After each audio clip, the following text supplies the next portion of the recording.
राजू और शांति मिर्जापुर गांव में रहते थे। उनके दो लड़के थे जो हर समय बाहर खेलते रहते। उनकी आपस में गहरी दोस्ती थी, लेकिन उनको हमेशा अपनी माँ से डांट खाने को मिलती। शांति बिना वजह अपने लड़कों को डांटती। कहाँ थे तुम दोनों? समय देखा है क्या हो रहा है? इतनी देर से क्यों आ रहे हो? मम्मी, पहले हमारी बात तो सुन लो, इसके बाद हमें डांट लेना। ठीक है, जल्दी बोलो, कहाँ थे? क्या यार चिंकू, इतना क्यों डर रहा है? सीधे सीधे बोलना कि हम दूसरे वाले खेत से होकर आ रहे हैं। इतना सुनने के बाद शांति को और गुस्सा आ जाता है। क्या? दूसरे वाला खेत? अरे कुछ पता भी है वो खेत यहाँ से कितनी दूर है? और इस समय तो वहाँ पर ट्यूबवेल भी ऑन होता है। क्या जरूरत थी इतनी दूर जाने की? माफ कर दो मम्मी, आगे से नहीं जाएंगे इतनी दूर।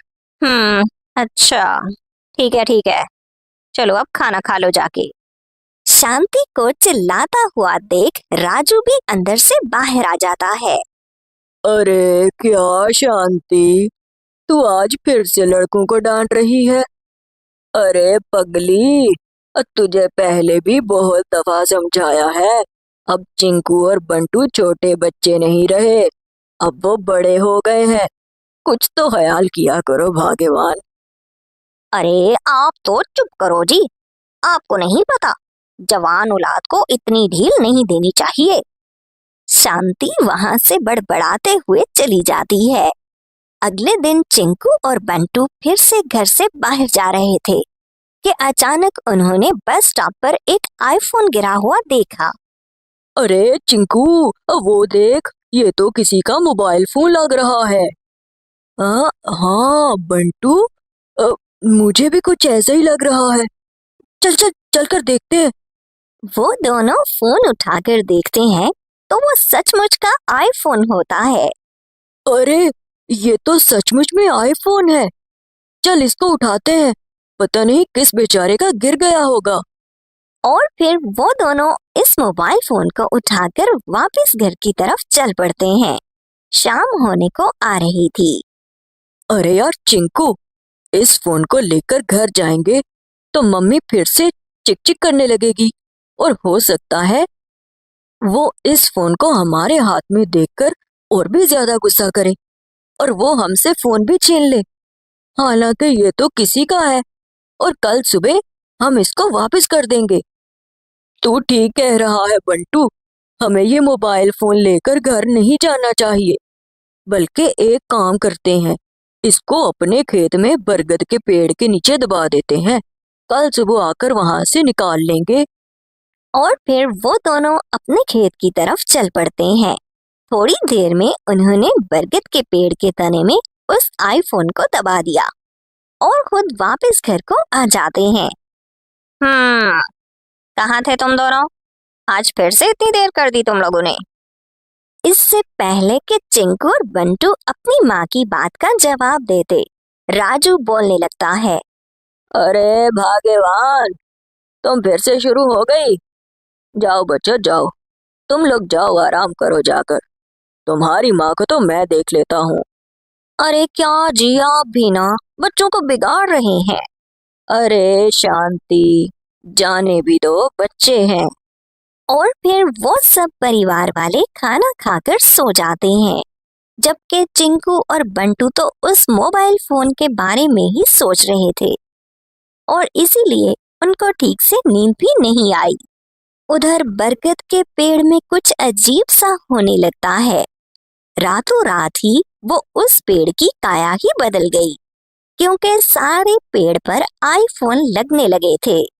जैसे ही सुबह होती है वो दोनों फिर से घर से निकल जाते हैं और जैसे ही वो जाकर बरगद के पेड़ को देखते हैं तो उन दोनों की आंखें फटी की फटी रह जाती हैं, क्योंकि वो सारा पेड़ आईफोन से भरा हुआ था।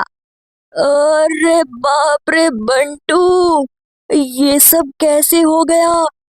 हमने तो एक आईफोन दबाया था और यहाँ पर तो हजारों आईफोन लग गए हैं।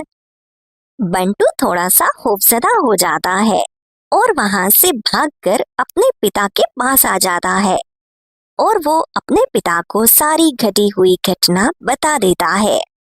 शांति और राजू भी ये सब सुनकर भागे भागे खेत की तरफ आ जाते हैं।